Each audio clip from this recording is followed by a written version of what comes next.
कैसे आप सब। जैसा कि आप लोग को हम कल ब्लॉग में बताए थे कि मेरे हस्बैंड मेरे ससुर जी को यानी पापा जी को लेके गए थे हॉस्पिटल। तो हॉस्पिटल से वो आए कल और उसके बाद आज फिर गए थे हॉस्पिटल चेक करवाने के लिए, क्योंकि उनको 2 बार उल्टी हो गई थी। और 2 बार उल्टी होने के बाद जब वो ऑफिस से घर आए तो हमने बताया कि 2 बार उल्टी हो गया, तो कि शाम को गए हॉस्पिटल। हॉस्पिटल में जाने के बाद उनकी टेस्ट वगैरह जांच वगैरह सब कुछ हुआ, अल्ट्रासाउंड वगैरह हुआ उनका पेट का, हर चीज़ का, उनका किडनी, उनका लीवर, उनका हार्ट, हर चीज़ का जांच हुआ। सब रिपोर्ट अच्छा था, लेकिन लीवर और किडनी में इन्फेक्शन उनको हो गया है और साथ में उनको पीलिया हो गया है, जिसको जॉन्डिस बोलते हैं, तो वो हो गया है। तो इसके लिए उनको क्या करना, डॉक्टर ने बोला ना कि उनको ये भर्ती होना पड़ेगा। तो मेरे ससुर जी भर्ती हो गए हैं हॉस्पिटल में। और उसके साथ साथ उनका शुगर बहुत ज़्यादा बढ़ा हुआ है और लगभग 468 शुगर है। हम लोगों ने टेस्ट करवाया तो शुगर ब्लड टेस्ट के ज़रिए पता चला। मशीन में तो उतना ज़्यादा करेक्ट नहीं बताता है, जो इलेक्ट्रॉनिक मशीन रहते हैं उसमें जो घर में टेस्ट करते हैं, लेकिन फिर ब्लड टेस्ट हुआ तो उसमें शुगर बहुत ज़्यादा था। तो हम लोग को लग ही रहा था कि कुछ प्रॉब्लम होने वाला है, क्योंकि बहुत ज़्यादा शुगर बढ़ा हुआ था। और ऐसा शुगर उनको 3 बार इतना बढ़ा था, तब उनको हार्ट अटैक आया था 2 बार। और एक बार कोल्हापुर में आया था, एक बार जमशेदपुर में आया था। तो बहुत पैसे खर्च किए थे हम लोगों ने, बहुत ही ज़्यादा मुश्किल से हमने बचाया था उनको। और बहुत ज़्यादा दिक्कत हुई थी, क्योंकि यहाँ पे हम लोग सिर्फ हस्बैंड वाइफ ही है और पापा जी हैं। तो कोई यहाँ पे देखने वाला नहीं है, कोई यहाँ पे अपना नहीं है कि अगर आपके साथ हॉस्पिटल जाए या फिर रहे। अभी भी देखिए बाबू और हम यहाँ पे अकेले ही हैं। और कल भी रात को अकेले थे, आज भी रात को अकेले हैं। अभी डॉक्टर कितने दिन रखेंगे उसका कोई ये नहीं है, डॉक्टर कितने दिन रखेंगे उसका कोई मतलब नहीं है कि कब छोड़ेंगे, कुछ कह नहीं सकते हैं। ऐसे डॉक्टर तो बोले 5-6 दिन रहना पड़ेगा, एडमिट होना पड़ेगा 5-6 दिन। 5-6 दिन बाद वो बताएंगे। मुझे लगता है कि 1 हफ्ता तो लग ही जाएगा। डॉक्टर के पास जाओ तो 2 दिन के बदले 4 दिन हो जाता है। और हम लोगों ने सोचा नहीं था कि एडमिट हो जाएंगे, और हमें लगा कि ऐसे टेस्ट करा देते, दवाई वगैरह दे देंगे, ठीक हो जाएंगे। फिर उनको जॉन्डिस निकल गया और शुगर बहुत हाई था, फिर इंसुलिन लेना पड़ेगा ऐसा डॉक्टर ने बोला, नहीं तो हार्ट अटैक आ सकता है। तो बहुत मतलब सीरियस अभी प्रॉब्लम चल रहा है। मेरे हस्बैंड अभी हॉस्पिटल में है, मैं और मेरा बाबू पूरा फ्लैट में अकेले ही है। देखिए हम दोनों अकेले यहाँ पे हैं। बाबू जो है ना सो नहीं रहा है, इसको पापा की बहुत याद आ रही है और पापा को खोज रहा है मेरा बच्चा। इसको बहुत ही मुश्किल से हम कल सुलाए थे, कल रात को भी ये नहीं सो रहा था और दिन भर कुछ खाना वगैरह भी नहीं बना है। इसको लेकर के बहुत परेशान है, अकेले ही रखना है। बच्चा रोता है तो फिर मन नहीं करता है कि छोड़ के फिर खाना बनाए। फिर शाम को भूख लगी, फिर मेरे हस्बैंड ने बोला कुछ खा लो, फिर कुछ हो जाएगा, चक्कर आ जाएगा। तो फिर सुबह में एक ब्रेड खाया था, क्योंकि वो बोले थे आ जाएंगे, कल का बात बता रहे हैं। लेकिन फिर शाम हो गई, 2 बज गए, तो फिर अचानक से फ़ोन किए कि नहीं एडमिट करना पड़ेगा। तो फिर टेंशन हो गया, फिर कुछ बनाया नहीं खाना, वेट कर रहे थे कि आएंगे तो बनाएंगे, लेकिन कुछ बनाया नहीं। और आज का भी वही हाल है, आज एक ब्रेड खाया सुबह में और शाम हो गई, शाम तक कुछ भी नहीं बनाया। 4 बजे 4:30 के करीब मैंने नमकीन चावल होता है ना वो चढ़ाया, और उसके बाद फिर उसके बाद मैंने ये किया, वो नमकीन चावल खाया। बेटू क्या हुआ, क्या हुआ, गिर जाएगा, ऐसे मत करो। तो गाइज़ ये बिल्कुल भी नहीं रह रहा, एकदम अपने पापा को खोज रहा है। मुझे अकेले यहाँ फ्लैट में बहुत डर लग रहा है, लेकिन क्या करूँ, फिर भी रहना पड़ रहा है। पे हम लोग महाराष्ट्र में अकेले ही रहते हैं, कोई भी नहीं है, हम और मेरा बाबू है साथ में। देखिए मेरा बाबू ये देखिए खेल रहा है। अभी थोड़ा शांत है, ये नहीं तो दिन भर रो ही रहा है और पापा की इसको याद आ रही है। 2 दिन से इसके पापा भी घर में नहीं रह रहे, हम लोग अकेले ही रह रहे हैं, मम्मी और बेटा। दिन भर कोई काम भी नहीं करते, घर ऐसे ही गंदा रहता है, कुछ भी नहीं करते हैं, खाना भी नहीं बनाते हैं। तो मेड आती है तो बस झाड़ू करके चली जाती है, बर्तन रहते नहीं कि वो धो ले। तो बस एक बार शाम को नमकीन चावल बनाया था तो थोड़ा सा खाया। अकेले कुछ बनाने का भी मन नहीं करता है, बाबू भी टाइम नहीं दे रहा है कि बनाए। थोड़ा सा वो आधा घंटा सोता है तो कमर पूरा दर्द होता है तो फिर सोचते हैं थोड़ा रिलैक्स कर लेते हैं। जब तक थोड़ा रिलैक्स करते हैं बेड पे, तब तक ये भी उठ के बैठ जाता है, तो खाना बनाने का टाइम नहीं मिलता है। मतलब इतना ज़्यादा परेशानी हो रहा है। और बोलते हैं ना कि मतलब कुछ सोचते हैं कुछ और हो जाता है कुछ। और हम लोग सोचे थे कि इस बार न्यू फ्लैट में आए हैं तो थोड़ा दिवाली अच्छे से मनाएंगे, कुछ चीज़ों जो चीज़ पहले नहीं हो पाई थी उस सबको ठीक करेंगे। लेकिन अब देखिए नई प्रॉब्लम आके खड़ी हो गई है। मतलब कोई साथ देने वाला नहीं है। हम और मेरे हस्बैंड ही हमेशा से एक दूसरे के साथ रहे हैं। कोई भी हमारा आदमी उतना साथ नहीं देता है। कहते हैं ना कि बुरे वक्त में ही अपने लोगों की पहचान होती है। तो वही हम लोग को ना 2 बार 3 बार पहचान हो गई है कि रिश्तेदारी में ना कोई अपना नहीं होता है। सब बस दिखावे के लिए रहते हैं कि चलो तुम अपने हो, तुम अपने हो। वो बुरा वक्त आता है तो अब वैसे जब बाबू नहीं था ना तो मैं उनके साथ हॉस्पिटल जाती थी, उनको रहती, क्योंकि वो बहुत जल्दी घबरा जाते हैं। और उनके पापा है तो ऐसे हो तो उनको तो घबराना होता ही है।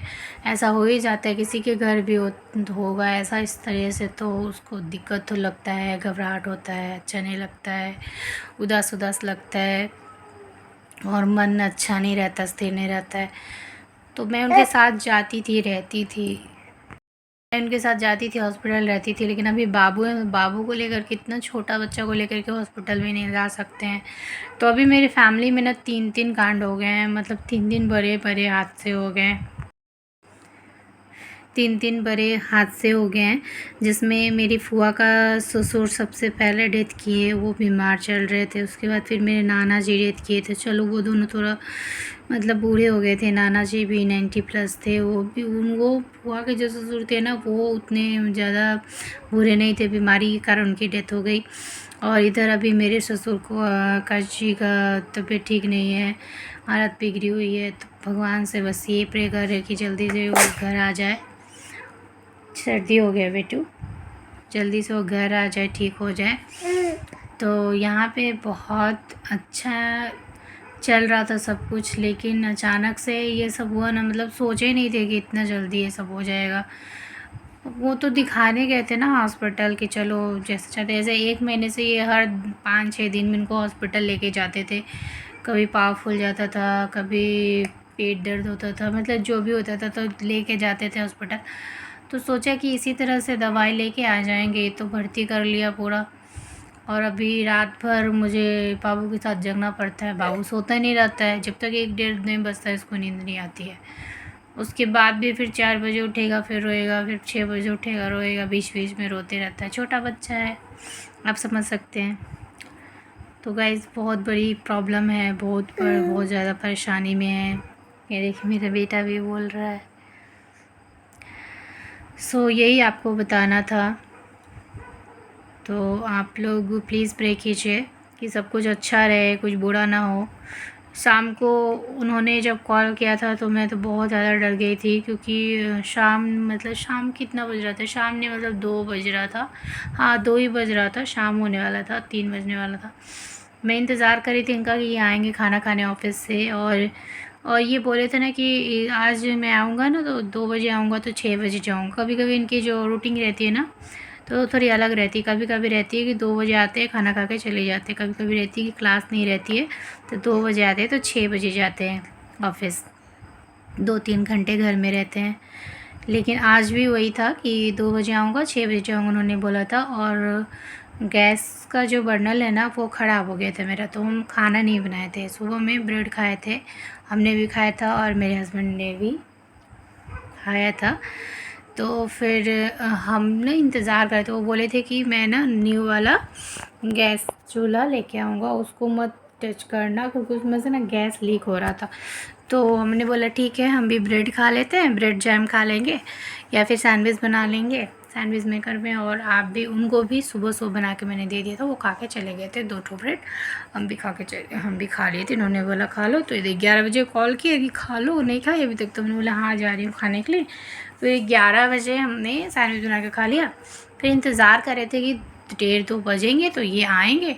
2 बजे ये तुरंत फ़ोन करते हैं, बोलते हैं कि कल ही वो एडमिट हो गए थे ना पापा जी, तो 2 बजे आज फ़ोन कर रहे थे कि पापा जी को अटैक आया है। मुझे मुझे तो लग रहा था कि पता नहीं क्या हुआ, पैर के नीचे से पूरा ज़मीन खिसक गया। अब क्या होगा, अब कैसे हैंडल होगा, छोटा बच्चा है, ये सब मैं सोच रही थी। फिर डॉक्टर ने बुलाए, जल्दी जल्दी गए, फिर सारा रिपोर्ट लेके गए, हार्ट का जो पिछले साल के जो थे वो सब, उद्यम शेखपुर के जो थे वो सब कुछ लेके गए।